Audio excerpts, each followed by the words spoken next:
जय श्री कृष्णा, राधे राधे। आप सभी भक्तों का आपके अपने YouTube चैनल श्री कृष्ण दीवानी में हार्दिक स्वागत है। आज के इस वीडियो में हम जानेंगे मार्गशीर्ष माह के शुक्ल पक्ष में आने वाली मोक्षदा एकादशी का शुभ मुहूर्त क्या रहेगा। इस एकादशी की व्रत की कथा को सुनेंगे।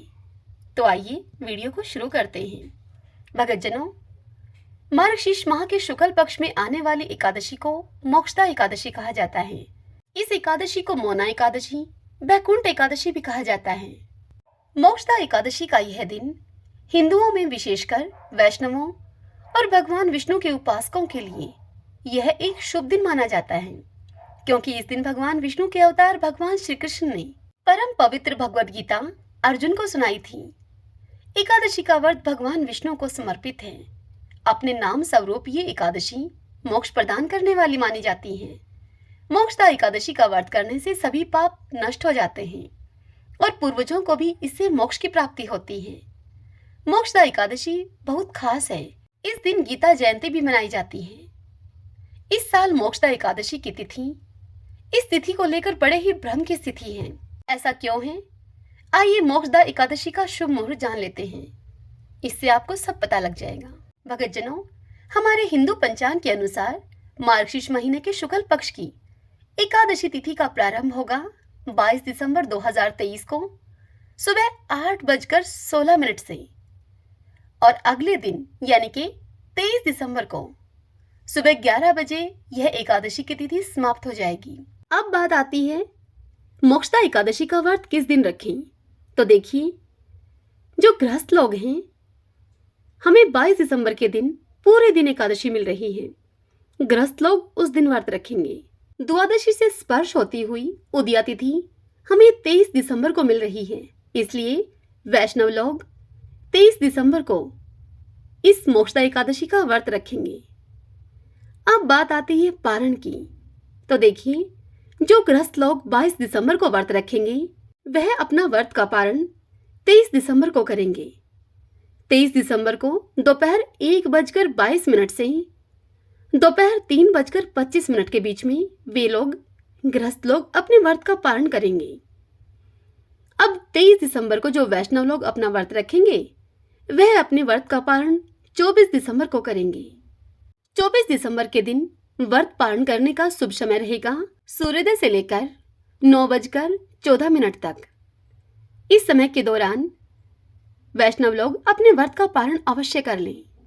आप सबकी जानकारी के लिए आपको बता दूं, जो लोग उदया तिथि में यानी कि द्वादशी से लगती हुई एकादशी का व्रत करते हैं उनको एकादशी व्रत का अनंत गुना फल मिलता है। तो उत्तम यही है कि आप द्वादशी से लगती हुई एकादशी का व्रत करें। आइए अब हम मोक्षदा एकादशी की व्रत कथा को सुन लेते हैं। सभी बोलिए विष्णु भगवान की जय। ओम नमो भगवते वासुदेवाय।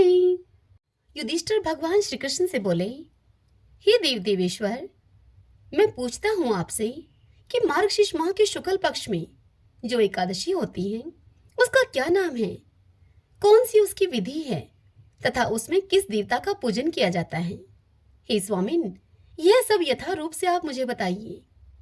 तब श्री कृष्ण भगवान ने युधिष्ठिर से कहा, हे नृपश्रेष्ठ, मार्गशीर्ष मास के कृष्ण पक्ष में उत्पत्ति नाम की एकादशी होती है, जिसका वर्णन मैंने तुम्हारे समक्ष पहले ही कर दिया है।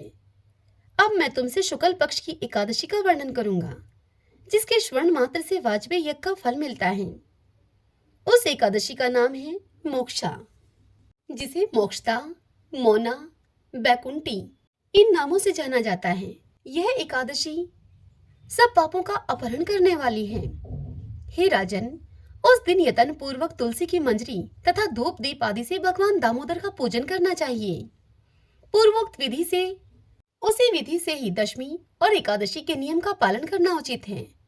मोक्षा एकादशी बड़े बड़े पातकों का नाश करने वाली है। उस दिन रात्रि में मेरी प्रसन्नता के लिए नृत्य, गीत और स्तुति के द्वारा जागरण करना चाहिए। जिसके पितृ पापवश नीच योनि में पड़े हों, वे इसका पुण्य दान करने से मोक्ष को प्राप्त होते हैं। इसमें तनिक भी संदेह नहीं है। हे कुंती पुत्र, पूर्व काल की बात है, वैष्णवों से विभूषित परम रमणीय चंपक नगर में व्याख्यानस नाम के एक राजा रहते थे। वे अपनी प्रजा का पुत्र की भांति पालन करते थे। इस प्रकार राज्य करते हुए राजा ने एक दिन रात को सोते समय स्वप्न में अपने पितरों को नीच योनि में पड़े हुए देखा। उन सबको इस अवस्था में देखकर राजा के मन में बड़ा ही विस्मय हुआ और प्रातःकाल ब्राह्मणों से उन्होंने उस स्वप्न का सारा हाल कह सुनाया। राजा ने ब्राह्मणों से कहा, हे ब्राह्मणों, मैंने अपने पितरों को नरक में गिरा हुआ देखा है। वे बारंबार रोते हुए मुझसे यूं कह रहे थे कि तुम हमारे तनुज हो, इसलिए इस नरक समुद्र से हम लोगों का तुम उद्धार करो। हे द्विजवरों, इस रूप में मुझे पितरों के दर्शन हुए हैं, इससे मुझे चैन नहीं मिलता। मैं क्या करूं? मैं कहां जाऊं? मेरा हृदय रुंधा जा रहा है। हे द्विजोत्तमों, वह व्रत, वह तप और वह योग जिससे कि मेरे पूर्वज तत्काल नरक से छुटकारा पा जाएं, तुम मुझे बताने की कृपा करो। मुझ बलवान एवं साहसी पुत्र के जीते जी मेरे माता पिता घोर नरक में पड़े हुए हैं, अतः ऐसे पुत्र से क्या लाभ है? यह सुनकर वह ब्राह्मण बोले, राजन, यहाँ से निकट ही पर्वत मुनि का एक महान आश्रम है। वे भूत और भविष्य के विज्ञाता हैं। हे नृपश्रेष्ठ, आप उन्हीं मुनि के आश्रम पर चले जाइए। ब्राह्मणों की इस बात को सुनकर महाराज व्याख्यानस शीघ्र ही पर्वत मुनि के आश्रम पर गए और वहां उन मुनिश्रेष्ठ को देखकर उन्होंने दंडवत उनको प्रणाम किया और प्रणाम करके मुनि के चरणों का उन्होंने स्पर्श किया। मुनि ने भी राजा से राज्य के 7 अंगों की कुशलक्षेम पूछी। तब उनसे राजा बोले, स्वामिन, आपकी कृपा से मेरे राज्य के 7 अंग सुकुशल हैं, किंतु मैंने स्वप्न में यह देखा है कि मेरे पितर नरक में पड़े हुए हैं। आप मुझे यह बताइए कि किस पुण्य के प्रभाव से उनका वहां से छुटकारा होगा। राजा की इस बात को सुनकर मुनिश्रेष्ठ पर्वत एक मुहूर्त तक ध्यानस्थ रहे। इसके बाद वे राजा से बोले कि महाराज, मार्गशीर्ष माह के शुक्ल पक्ष में जो मोक्षा नाम की एकादशी होती है, तुम सब लोग उसका व्रत करो और उसका पुण्य अपने पितरों को दे डालो। तुम्हारे उस पुण्य के प्रभाव से तुम्हारे पितरों का नरक से उद्धार हो जाएगा। भगवान श्री कृष्ण युधिष्ठिर से इस कथा को सुनाते हुए आगे कहते हैं, हे युधिष्ठिर, मुनि की यह बात सुनकर राजा व्याख्यानस पुनः अपने नगर में लौट आए। जब उत्तम मार्गशीर्ष मास आया, तब राजा व्याख्यानस ने मुनि के कथन के अनुसार मोक्षा एकादशी का व्रत करके उस एकादशी का पुण्य समस्त पितरों के सहित अपने पिता को दे दिया। पुण्य देते ही क्षण भर में आकाश से फूलों की वर्षा होने लगी।